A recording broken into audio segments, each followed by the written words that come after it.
Karen unplugs DJ booth at wedding reception, then smashes cake when no one stops dancing. The reception hall shimmered with golden lights that reflected off the polished marble floors and crystal chandeliers. The air was rich with the scent of white roses and expensive perfume, and the gentle clinking of champagne flutes added to the soft background music playing as guests chatted and laughed.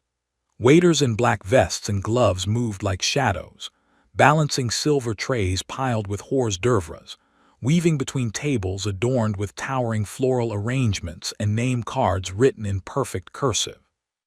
In the center of it all, the dance floor waited beneath a domed skylight, surrounded by tables dressed in ivory cloth and candlelight. At the far end, a sleek DJ booth with glowing panels cast subtle pulses of color into the ambient light, ready for the night to take off. It was a perfect evening, the kind of night that brides dreamed about and wedding planners boasted about. The newlyweds, Amanda and James, had just made their entrance to thunderous applause. Amanda glowed in her fitted lace gown with its train flowing behind her like moonlight. James, sharp in his tailored navy suit and matching boutonniere, held her hand proudly as they glided across the dance floor for their first dance. The crowd gathered in a circle, cell phones discreetly raised to capture every second. The DJ, a charming guy named V with sunglasses perched on his head, queued up their chosen song, an emotional indie ballad with a beat that slowly swelled. They moved together as if they were the only two people in the room, whispers of affection barely audible beneath the music and the occasional sniffle from emotional relatives. At the edge of the room, just beyond the halo of joy and glittering celebration, stood Karen. She was a tall, angular woman in her late 50s, with a posture so rigid it seemed like she might splinter if she bent too far. Her lavender dress, modest and stiffly ironed, clashed against the soft elegance around her.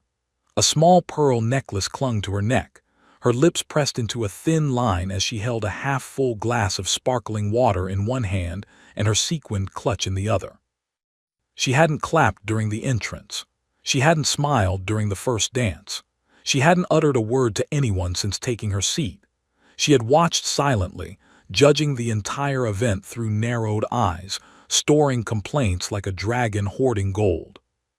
Karen, technically the bride's great-aunt's cousin-in-law, had arrived uninvited but was begrudgingly welcomed out of politeness. No one wanted to be the one who told her she wasn't actually on the guest list.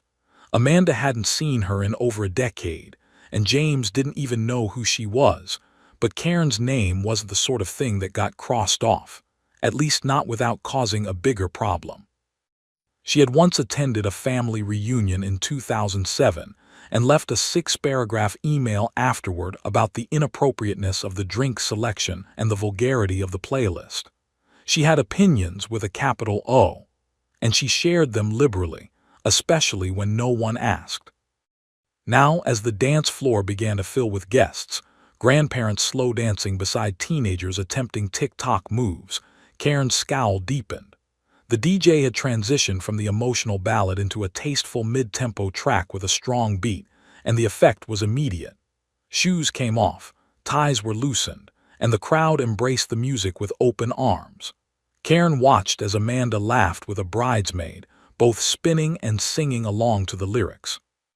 James fist-bumped a childhood friend before pulling his mom onto the dance floor. The energy was infectious, except for Karen, who stood like a statue in a hurricane, unmoved and increasingly bitter. She leaned toward the nearest guest, a sweet woman named Tricia in a pale blue dress who had just returned to her seat after a dance. "This music is terribly inappropriate," Karen hissed, her voice low but sharp. "All that bass and noise, it's more fitting for a seedy nightclub than a wedding." Tricia blinked, clearly caught off guard. "Oh, I think it's fun," she said politely, sipping her cocktail. "Everyone seems to be having a great time." Karen sniffed, her nose wrinkling like she'd smelled something foul. "Fun doesn't mean tasteful. A wedding should be elegant, refined. There should be a string quartet, not this vulgar display." Tricia gave a tight smile and turned away, unwilling to entertain the conversation further. Karen, undeterred, scanned the room for any kindred spirit, but no one else seemed to share her disdain. In fact, the volume had risen just slightly as the DJ shifted into a remix that had people cheering. Karen's grip on her glass tightened. Her lips thinned further. She was growing more agitated by the second, her face turning a shade redder as her sense of control slipped further from her grasp. To her, this wasn't just about music. It was about standards, about dignity, about a world she believed was slipping into chaos with every beat of that drum machine. She couldn't understand why no one else saw it, why no one else cared. To her, this was a breach of decorum, a slap in the face of everything a wedding should represent. The sanctity of tradition was being sacrificed to noise, alcohol, and sweaty bodies grinding against each other on the dance floor. It was indecent. It was embarrassing, and worst of all, it was being tolerated. That was when she decided she'd had enough. With slow, deliberate steps, she moved toward the DJ booth. Her heels clicked on the marble floor, echoing faintly as she crossed the hall. The lights above made her sequins sparkle in spite of her thundercloud expression. No one noticed her at first. All eyes were on the dance floor. But a few guests began to whisper when they saw her approaching the DJ with a determined march, her eyes locked on her target like a missile. DJ V didn't even look up as she approached, too focused on his equipment and the rhythm of the crowd. He wore headphones over one ear, bobbing to the beat as he prepared to cue up another song. Karen didn't bother with pleasantries. She reached forward with the speed of someone determined not to be questioned and yanked the master power cable from the outlet beside the booth. The music stopped instantly. The dance floor, previously alive with energy and movement, froze in confusion. Guests looked around, puzzled, as the lights on the DJ's table flickered and died. The atmosphere teetered on a knife's edge between stunned silence and muttered concern. Karen stepped back, arms crossed, satisfied at last. For a moment it was quiet. Just how she liked it. For a brief moment, the silence that followed Karen's sudden act of sabotage hung thick in the air, a stunned bubble wrapping itself around the wedding reception hall. People looked around, confused, mouths slightly agape as they tried to process what had just happened. The DJ's booth stood dark and lifeless, the vibrant pulsing lights now dimmed to nothing, and DJ V had frozen in place, his hand still hovering above a dial he had been mid-twist. The dance floor, once alive with motion and laughter, was now a tableau of disbelief. Guests caught mid-step, some still holding hands, others blinking at the abrupt interruption. It was as if someone had slammed the brakes on a speeding train, and all that momentum, all that joy, had come crashing to a standstill. Karen, however, felt no such confusion. She stood tall, the corners of her mouth curled in smug satisfaction. She turned to face the crowd, expecting applause or at least appreciative nods from someone, anyone, who understood the brave service she had just rendered to the sanctity of wedding decorum. But instead, what met her eyes were stunned stares, raised eyebrows, and mouths beginning to twist into frowns. Some guests whispered to each other in hushed disbelief. A few gasped audibly. Amanda, the bride, had stopped dancing with her best friend and stood still, one hand at her chest, the other gripping the edge of her skirt as if bracing for impact.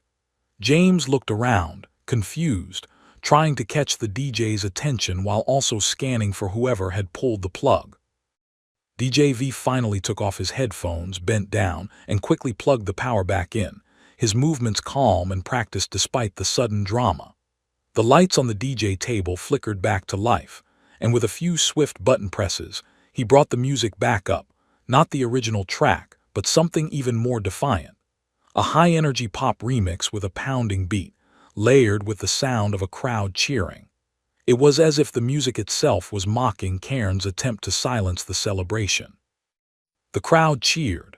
People who had paused their dancing now returned to it with even more vigor, their movements louder, their laughter brighter, and their joy more intentional. Amanda clapped along to the beat, shaking her head with a grin, and James lifted a champagne glass as if to toast the resilience of the party. The dance floor reignited like a fire given fresh air, and within seconds, it was as if nothing had happened, except that now, Karen's act had become a story, a bizarre footnote to an otherwise perfect night. Karen's mouth opened slightly as she took in the scene. She had expected silence. She had expected the music to stay off, the guests to realize how much better it felt without that vulgar thumping, and perhaps someone, Amanda maybe, would thank her for the intervention.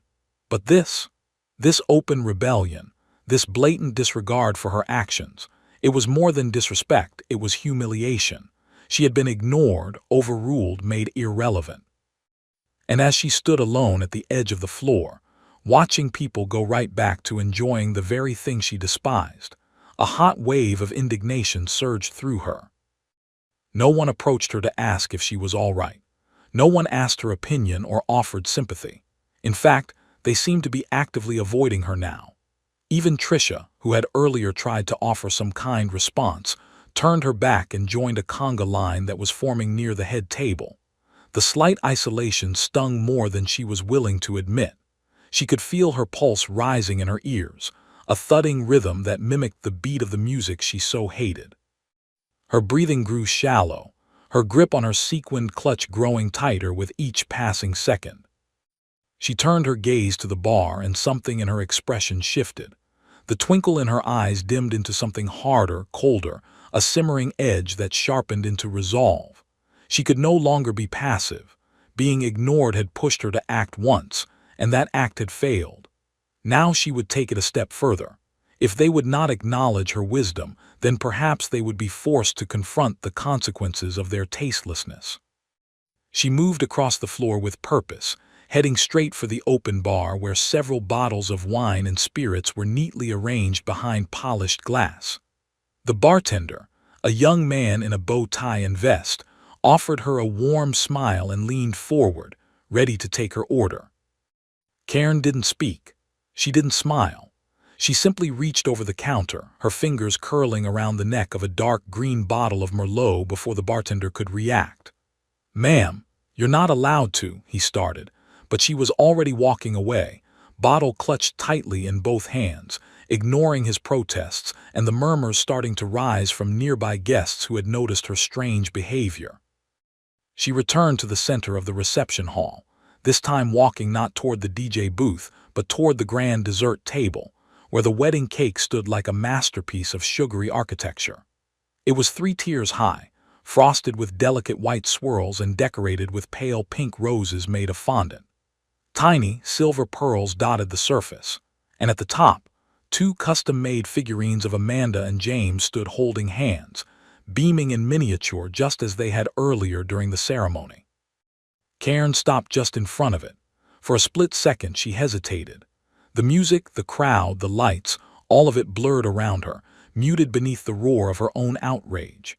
Then, with a sudden motion, she raised the bottle above her head and brought it crashing down into the cake. The sound of glass shattering echoed through the room, followed by gasps and screams as frosting exploded outward in a grotesque display of destruction. The cake collapsed in on itself, the top tier sliding sideways, figurines toppling into a puddle of red wine and icing. Karen stood over the wreckage, her chest heaving. Eyes blazing, she shouted at the stunned guests, her voice loud and cutting, "This isn't classy. This is trash." Her words rang through the hall, slicing through the music and the murmurs. Silence returned, heavier than before, but not from shock this time. This was the silence of disbelief, the kind that comes when something passes from absurdity into full-blown madness. The DJ froze. The bride clutched her chest. Guests turned toward one another, whispering in frantic tones, unsure of whether to intervene or retreat. And Karen, now standing alone with her hands sticky from wine and frosting, finally felt what she'd wanted all night, every eye on her. But not a single one was looking with approval. The destruction of the wedding cake sent a visible ripple through the reception hall, like a stone dropped into a tranquil lake. But instead of concentric waves of awe, it was confusion, fear, and outrage that spread. The cake, once the centerpiece of the dessert table and a testament to both artistry and celebration, now lay in a sticky, crumbling mess. The red wine soaked through layers of vanilla sponge and raspberry filling, turning the delicate whites and pinks into grotesque smears of burgundy and brown. The bride and groom figurines lay toppled in the wreckage, the bride's fondant head cracked in half, the groom's tiny tuxedo stained red, as if the wine itself had turned symbolic, a morbid twist in a night that had once been filled with joy. Karen stood over it, shoulders heaving, hands trembling slightly as she held what remained of the shattered wine bottle's neck. Her chest rose and fell rapidly beneath her stiff lavender dress, her pearls sitting like a noose around her rigid throat. She stared at the destruction she'd caused, not with remorse or hesitation, but with something far more disconcerting: satisfaction. Her mouth twitched upward for the briefest moment, like a puppet string being tugged by the hand of self-righteousness. She believed she had done the right thing, that she had issued a correction to a gross deviation from tradition, that this act of culinary defiance would awaken the others, force them to recognize the vulgarity of the evening, and thank her for realigning them with some imagined decorum. But no thanks came. Instead, the silence that followed her outburst took on a suffocating weight. Guests who had been laughing moments ago were now stunned into stillness. Children clung to their parents' legs, some on the verge of tears from the crash and the yelling. A bridesmaid with icing splattered on her pale pink dress stepped back in horror, her mouth agape.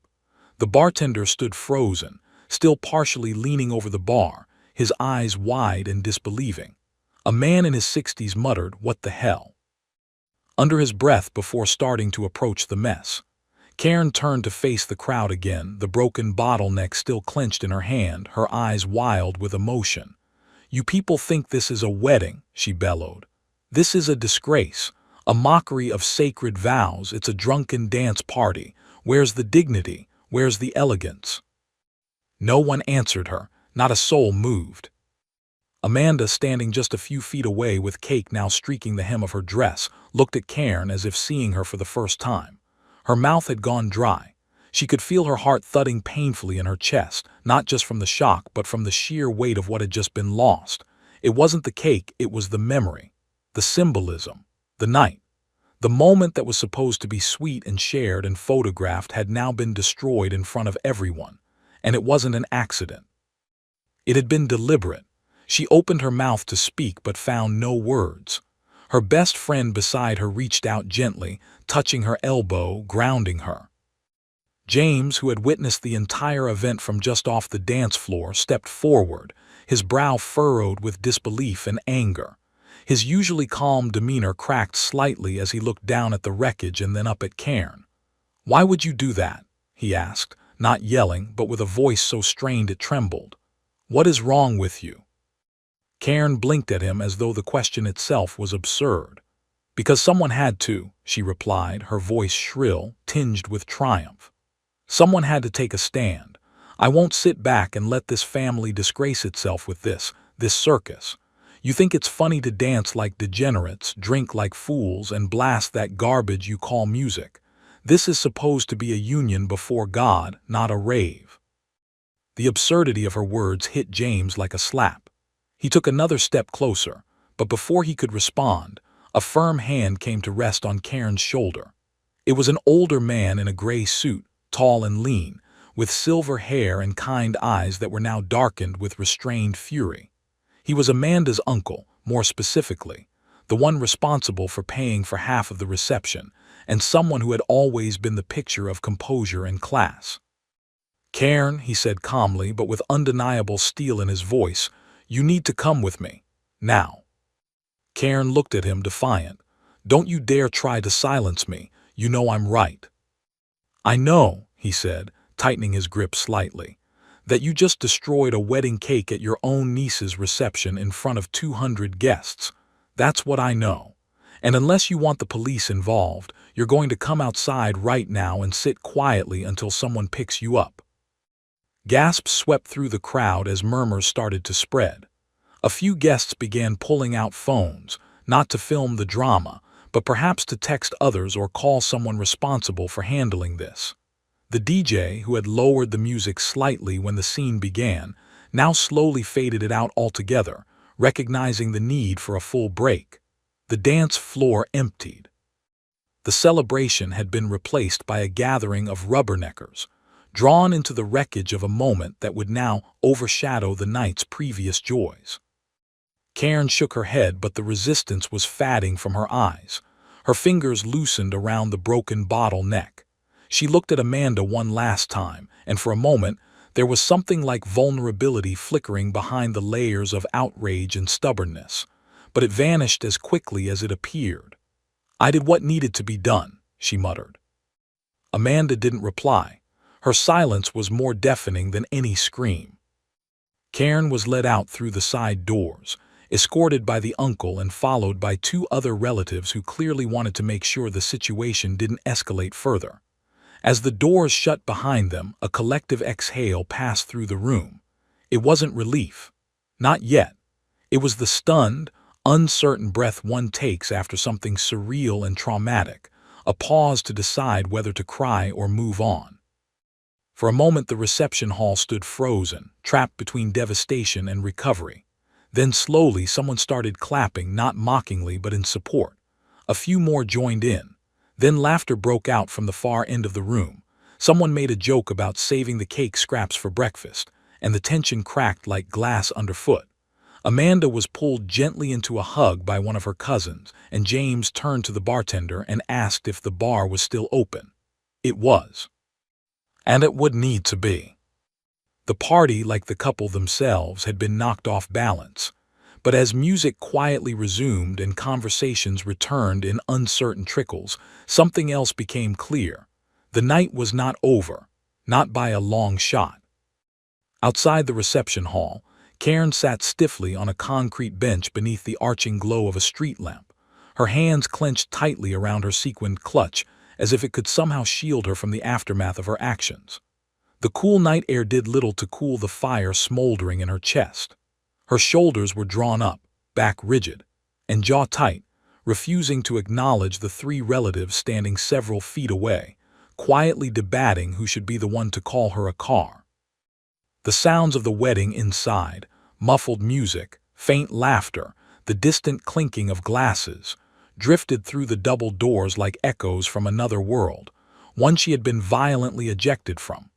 She could still see the vibrant lights through the frosted windows, and it stung in a way she didn't want to admit. In her mind, she had been the only person brave enough to say what no one else would, to call out the degradation of tradition and decency. But instead of being thanked or even heard, she had been banished, her outrage dismissed as insanity. Her face burned with embarrassment, though her pride refused to let the shame take root. She had not cried. She would not apologize, not when she believed she had stood for something. Inside, however, the atmosphere was shifting like a tide turning against an unexpected storm. The wreckage of the cake had been quietly cleared away by a team of venue staff, who had moved with the silent efficiency of people accustomed to cleaning up chaos. Plates of alternate desserts, mini tarts, chocolate mousse cups, and fruit skewers had been hastily brought out from the kitchen and arranged to fill the void. Amanda's dress, once stained with red wine and frosting at the hem, had been gently cleaned in the bathroom by two of her bridesmaids with a combination of sparkling water and napkins. Though faintly sticky and slightly pink at the bottom, the dress still shone, and Amanda had even managed to laugh at the absurdity of it. She sat now beside James, both of them at the head table, holding hands tightly under the tablecloth, finding strength in each other's quiet presence. James leaned in, murmuring into Amanda's ear, "You sure you're okay?" She looked at him with eyes that were tired but not defeated and nodded. "I'm not going to let her ruin our wedding," she said, and though her voice was soft, it carried weight. "This is still our night. We planned this. We worked for this. We deserve to enjoy it." James smiled gently, squeezing her hand. "Damn right we do."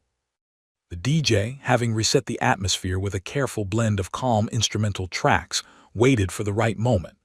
When he saw Amanda and James rise from the table, he gave a small nod, and the music picked up again, not with something raucous or too celebratory, but with a soulful groove that welcomed the crowd back like an old friend.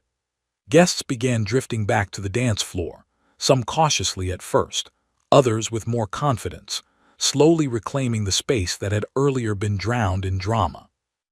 The memory of the cake smashing lingered, sure, but now it became something else, not a tragedy but a pivot point. The wedding was no longer perfect, but it was real, and in some strange way that made it more special.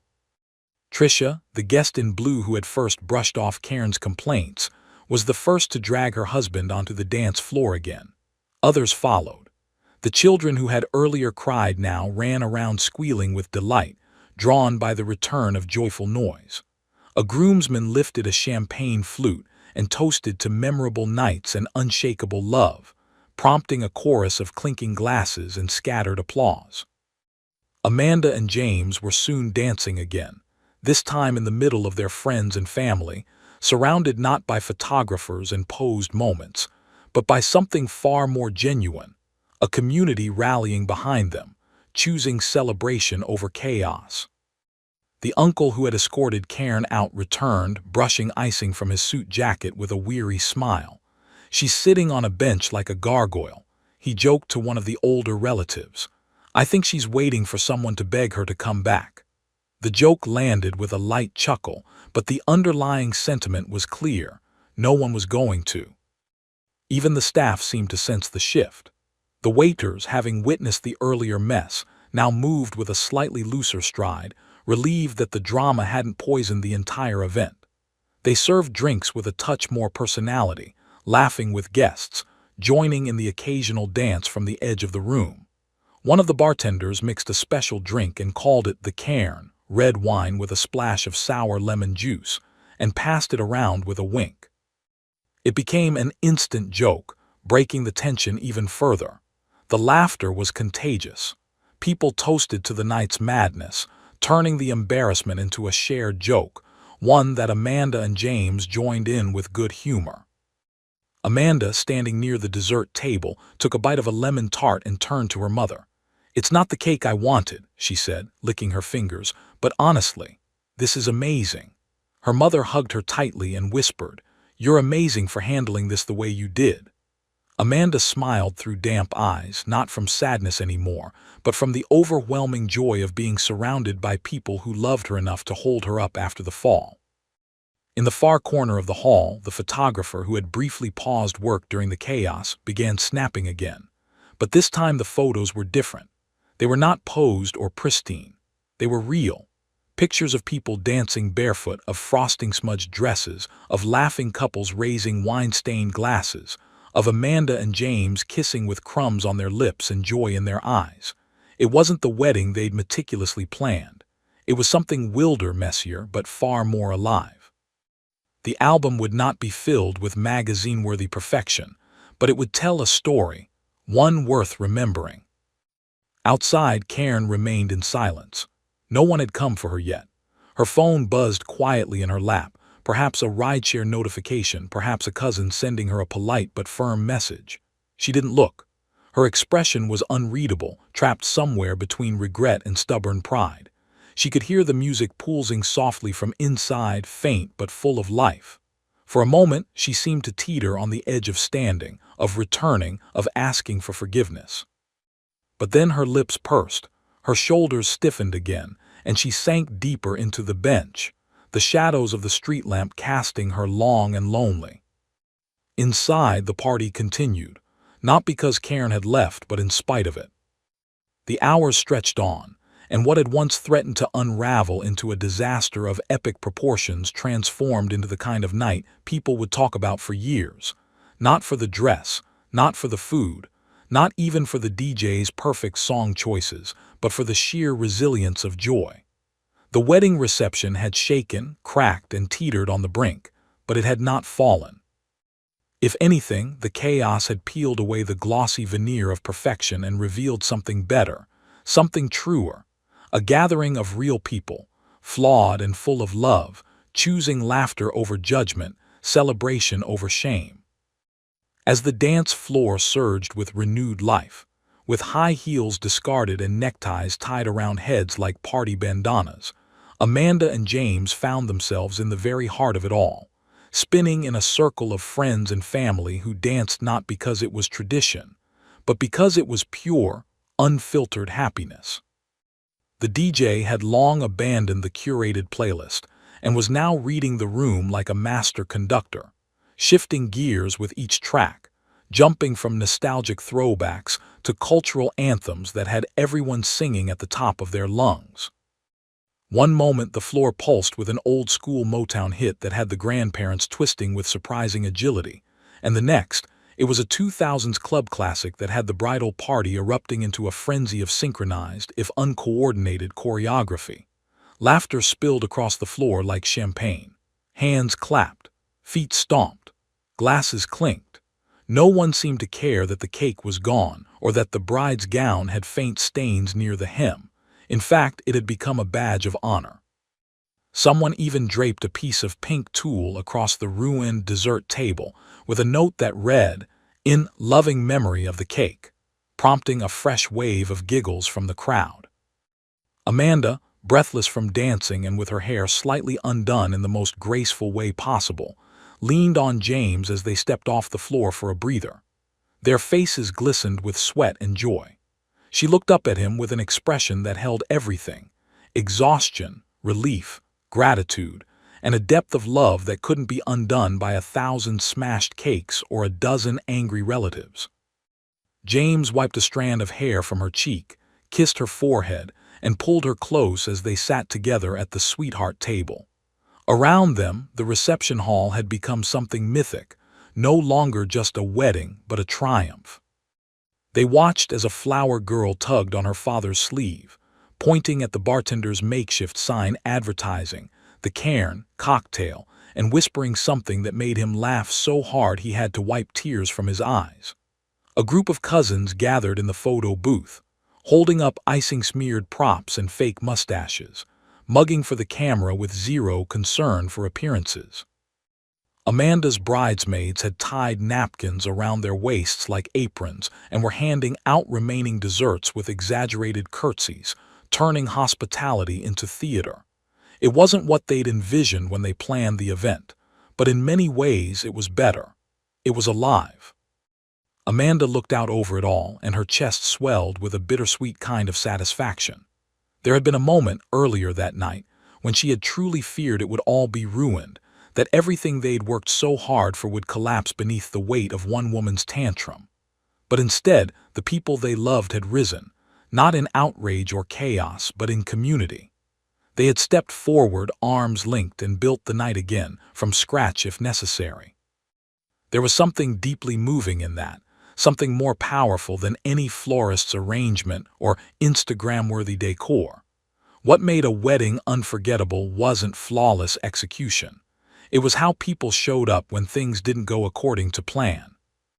Eventually, the DJ turned the lights down low and queued up a slow song, signaling the final stretch of the night. Couples took to the floor, swaying under the soft shimmer of the chandeliers. Amanda and James rose again, stepping back onto the floor for one last dance, their arms wrapped around each other, their movements unhurried, their eyes locked. The music was gentle, the kind that wrapped around the room like a warm blanket, carrying everyone into the final notes of a night no one wanted to end. Outside the hall, Cairn was gone. Someone had called her a car an hour earlier, and after some muttered protest, she had climbed into the backseat, her expression unreadable. She hadn't spoken to Amanda or James before leaving. She hadn't apologized or explained. She had simply vanished into the night, swallowed by the shadows and her own silence. Whether she felt shame, anger, or nothing at all was left unknown. What remained was the hole she had tried to punch into the evening, and the fact that it had closed over without her. As the final song ended and the guests applauded softly, James leaned in and whispered, "We survived the full Cairn experience." Amanda chuckled, burying her face into his shoulder. "Barely," she murmured, "but I think we win." He kissed her again, longer this time, the kind of kiss that didn't need to be seen by guests or recorded by photographers. It was just for them, quiet, tender, and whole. They turned back toward the crowd, now slowly gathering jackets and purses, saying their goodbyes, exchanging phone numbers, promising to meet again soon.